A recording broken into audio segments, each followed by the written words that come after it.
Hello everybody, this is Miles Luigi welcoming you back to my Paper Mario and the Thousand Year Door, Mario Lone Run, Chapter 2. Welcome to the Boggly Woods, the photo-negative, rather majestical, beautiful looking place that's frankly isn't all that difficult thanks to the Power Plus that was picked up in Chapter 1. Matter of fact, their first couple of enemies that we're running into, Clefs, Dark Puffs, Pale Piranhas. Well, Clefs have that 2 defense, which is kind of annoying, but Clefs and Pale Piranhas, both of them do attacks. Matter of fact, the Dark Puffs, all the enemies here just 2 attack, which if you use the damage dodge as picked up just before you enter Chapter 2, you could still just guard everything, flat out. But even counting that, I do decide to speed up some of these beginning battles in the Boggly Woods by trying to super guard an enemy or two because, for example, if a Pale Piranha goes to attack Mario, I super guard it, there's 1 damage, I go to hammer the Pale Piranha, there's 3 damage, Pale Piranha is dead. Same thing's true with Clefs. Dark Puffs, a little bit different of an enemy, 3 HP to attack, however he can charge up, and that charge, while isn't particularly nasty since it is just Mario and his thunder attack does attack Mario and the partner, that I can't jump on him when he's all charged up. Just something to keep in mind. Along the way to the Boggly Woods tree, we have found out that the entrance has been completely shut off from us. You know, that would really stink. Just imagine you came home from a wonderful day, like a great day at work, or a wonderful date, or just something really fantastic happened. Maybe it was your birthday party, and now you're coming back home, then all of a sudden, someone changed the door to your house, or your apartment, or your condo, or wherever you live, and you just go, "This isn't the door, and my keys don't work. How am I going to get into my house?" That's kind of what happened to Pudio here. In any case, we're going to need the help of Madame Flurry in order to even get into the tree, which gets us onto this side quest where you have to get Madame Flurry's necklace because she can't be seen without her necklace, you know. And it does result in the Shadow Siren's mid-fight, mini-boss fight. This one's not very bad or difficult at all. Matter of fact, if I were just to flat out use power bounce to charge my way through this, it wouldn't be too bad. The strategy that I employ here specifically is to just do a 4 damage attack to Beldum in the back first. I want her to be dead first because she's the wizard of the group, naturally, or the mage. She can help either Belle or Marilyn and Vivian by making them big, or she can make you small, or heck, Beldum can actually freeze you. And I don't want to be frozen. Frozen is the worst status ailment in this game because it prevents you from doing anything. You take 1 damage once you finally are out, and you just soak up tons of damage. And Mario can't soak up tons of damage right now. So, the reason why I attack Beldum with a 4 damage attack first is that when Beldum is below half of her HP, both Marilyn and Vivian will become a little bit more aggressive. Specifically Marilyn in question because she is definitely the more threatening of all 3 sisters because she does have the 2 attack power and can also charge up for 4 attack, 6 attack, however much attack. But frankly, a brute like Marilyn not as threatening as Beldum, so that's why I take them out in the order that I take them out. Finally, Vivian, not much to note, though I gotta say, she's hard to super guard just because she comes up to you, then all of a sudden here comes the punch, and it's hard to anticipate that punch, so in any case.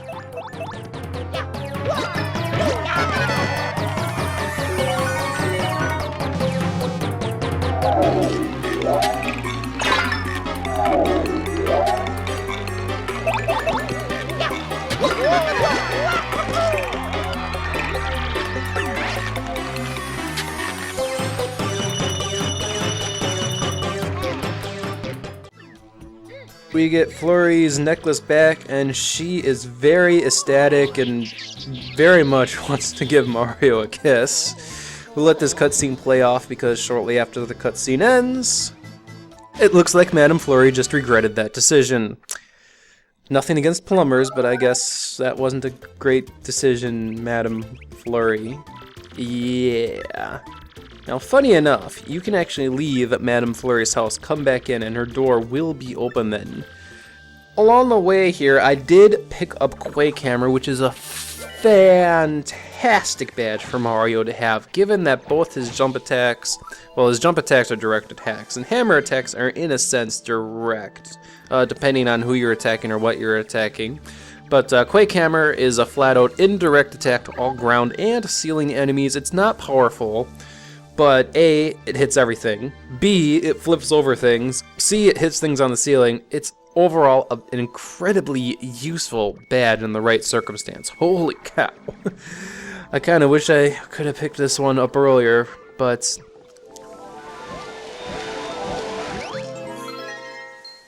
we have found the secret entrance to the Great Tree, which, even though, you know, it was pretty well hidden, once you actually find it, it's pretty obviously marked. Just imagine for a second that you were looking for the remote control because you lost the remote control. But by the time you found it, there were neon lights and signs around the remote control that said, "This is the remote controller." That's essentially what this entrance to the Great Tree is. A big neon flashing sign to the remote controller. So the Great Tree has been taken over by X-Nauts, and X-Nauts themselves aren't, well, they aren't threatening. They have 4 HP. I killed them really, really fast because they have 4 HP, but if they do attack, they are able to do 3 attack power worth of damage, plus they can also do whatever they do with their medicines. I'm not entirely certain of the effects because I just destroy X-Nauts really, really quickly in this run, but it is worth noting that they can also mess you up if they do want to. Perhaps more importantly are their little minions, the Yuxes. Yuxes at 3 HP, 2 attack, 0 defense. These guys are little bastards, and here's why. If they are allowed to survive any more than one single turn on the battlefield, they'll spawn a mini Yux, which only has 1 HP, 0 attack, 0 defense. As long as the Yux has a mini Yux out, the Yux doesn't take any damage from anything. At all. Nothing. And what you normally are supposed to do is you're supposed to either use Mario to attack the mini Yux, or the partner uses to attack the mini Yux, and then the other character goes to attack the Yux. 2 thumbs up, let's go ahead and move ahead.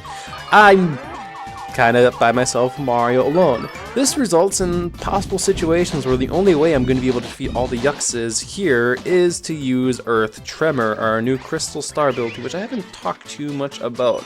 It's a good one. It deals up to 6 damage, 6 attack worth of damage. The game decides to put this X-Naut as the most difficult mini-boss in the world.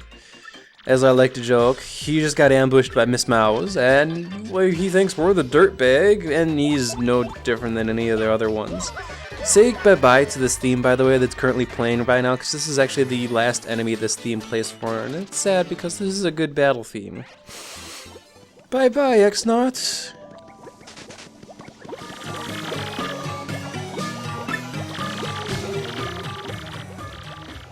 So after a several hour lecture that Punio goes under, we're finally able to proceed on, and a couple cutscenes later, guess what? We now have 11 Punies following us around. Woohoo!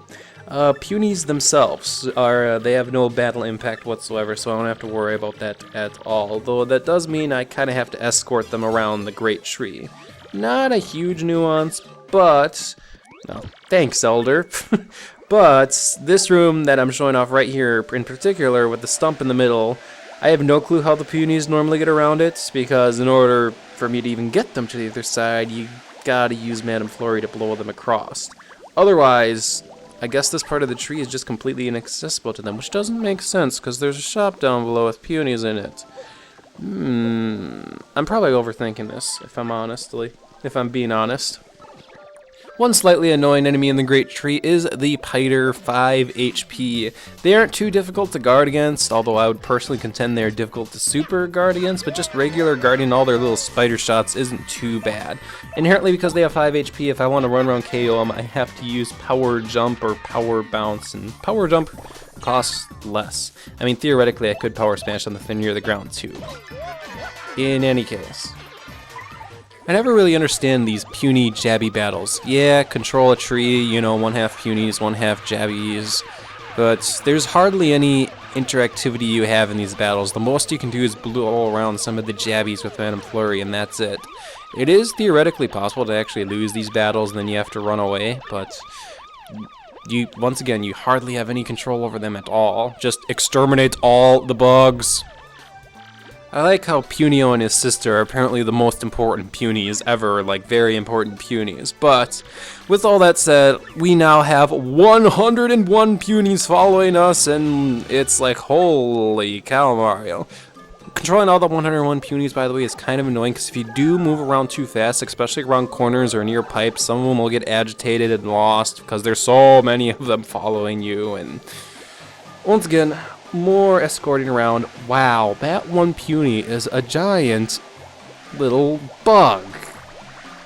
He's annoying. He's not coming down at all. Why? Come down, please. Down. Down. Down. Lord Crumb thinks he has Mario outwitted, but little did he know that Mario is able to control paper and time around him, and the punies are jealous of it, but that's okay. This little trick kind of opens up more of the Great Tree to us, and guess what? Guess what? Guess what's the main thing we get after we put in the Sun, Moon, Puny, Star combination? In this room is a giant treasure chest that has these super boots! Oh, heck yes! Paper Mario 1000 Year Door gives you your boot upgrades before your hammer upgrades, which I frankly didn't understand too much, but I'm not going to complain about because now I have super boots. Yes. Now I can multi-bounce Yuxes because that'll do 3 damage. I don't have to rely off of Earth Tremor. Yes. Now my jump is super duper incredibly super powerful now. With the Power Plus that I picked up earlier, it's like, well, Chapter 1, here I am doing 1 + 1 damage. Here I am already in Chapter 2. I'm able to do 3 + 5 damage because the super jump comes with the spin jump ability. Inherently gained. You don't even have to wear a badge for it. But it's like, wow. 2 damage to 8 damage. That's a big jump. I didn't even need Power Bounce for that. Heck yes! I go ahead and pick up the charge badge here. One single charge badge by itself isn't of particular note or use, to be completely honest. Just charging up 2 additional attack power. It's flat out. You can deal more damage by just dealing damage constantly than by charging. The theory is, if you could theoretically get more charge badges, they would be useful. Therein lies the problem. Getting more charge badges. Please don't ask me about getting more charge badges because I have a history behind this. I've never gotten an additional charge badge. Grr. And if you thought getting the Crystal Star was that easy, you would be wrong. A time bomb was set and we have to get out fast. And there isn't too much to say about this. You do run into a single battle with the timer still going, which is very clever of the designers to do. I actually don't think you have to get all the punies out of the Great Tree while the timer is going off. I just, by instinct, do. As, let's go ahead and jump ahead here. As, yeah, I actually don't think you need to do it. I just mainly do it out of instinct. That leads us to Chapter 2's boss battle against Lord Crump and his little machine, Magnus von Grapple. And frankly, there isn't much to this boss battle. He has 30 HP, a single defense, and he's also able to shoot out little X-Fists that each have 4 attack power each. And as long as you keep those X-Fists out of the battlefield, you're pretty much okay, because 2 damage is not a whole lot, especially with Mario with his new super boots doing significantly more damage to Magnus von Grapple than Magnus von Grapple is doing to Mario. I still find the stomp attack to be quite difficult to even guard, let alone super guard, even though I am going for the super guard here. But what is that? What am I to do? One minor note, although it doesn't really apply to the Mario Lone Run because this boss battle is that easy, he does have an Earthquake attack, and if you have Madame Flurry out while he's doing the Earthquake attack, it actually does not hurt Madame Flurry. Actually, Madame Flurry is a good partner for this boss battle because you can blow away the X-Fist, she doesn't get hit by the Earthquake, and she has relatively higher HP than Goombella Koops if you didn't upgrade either of them. But what am I talking about? Oh yeah, that's right, this boss battle is that easy that I just need to yammer on about something else.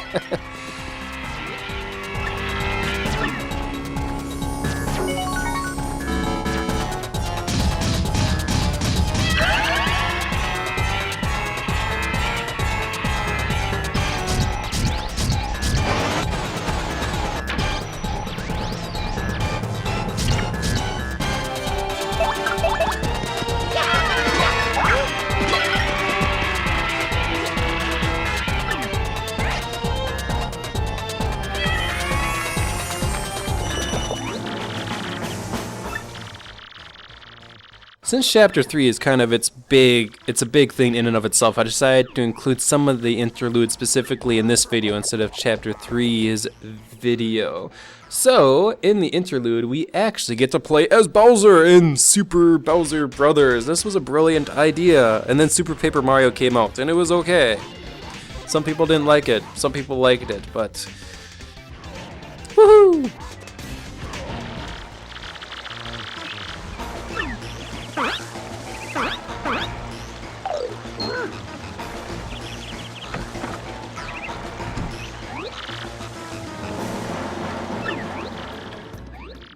Before going to Chapter 3, I want to pick up both Jumpman and Hammerman, which are both very expensive badges. So expensive that this is what prompts me to go out of my way, go back to the Boggly Woods, pick up the P down, D up partner badge, pick up the Damage Dodge partner badge, and pick up the Super Appeal partner badge, all of them located in Chapter 2. I get them all, I sell them all. That finally gets me the 360 coins I need to pick up both Jumpman and Hammerman. You could probably anticipate exactly what I'm going to say about Jumpman and Hammerman. Both of them, extremely small BP count, only 2 BP for both, and they increase your attack power. Of course, they come with their corresponding downsides. You can't jump when you're wearing Hammerman, and you can't hammer when you're wearing Jumpman. And inherently taking away half of Mario's arsenal kind of works against him. You'll probably see seeing more of Jumpman being used than Hammerman being used simply because it's easier to work around a lack of a hammer than a lack of a jump. And the jump does benefit more from the attack power more than anything else. However, there's a couple of moves the hammer can do, like Quake Hammer, later on Fire Drive, that I kind of want to be able to keep around. And Hammerman, especially for Chapter 3 when you're told not to use a jump, well, why don't we go ahead and just get that additional attack power for the hammer? It helps a whole lot, and I anticipate in future situations where I plan on making great use out of Quake Hammer, maybe I'll put on Hammerman for the additional attack power. We'll definitely see up ahead. All that's left for us to do is to buy a dried shroom, a dizziest isle, answer yellow, solve the Don's daughter's love woes. No, you can't marry him. Yes, I'm gonna marry him. Okay, go ahead and marry him, but just get out of my face. I'm not proud of you. Hooray! Yay, we get Blimp Ticket. And on to Chapter 3 we go, which we'll get to on the next episode of the Paper Mario and the Thousand Year Door Mario Alone Run. This has been Miles Luigi.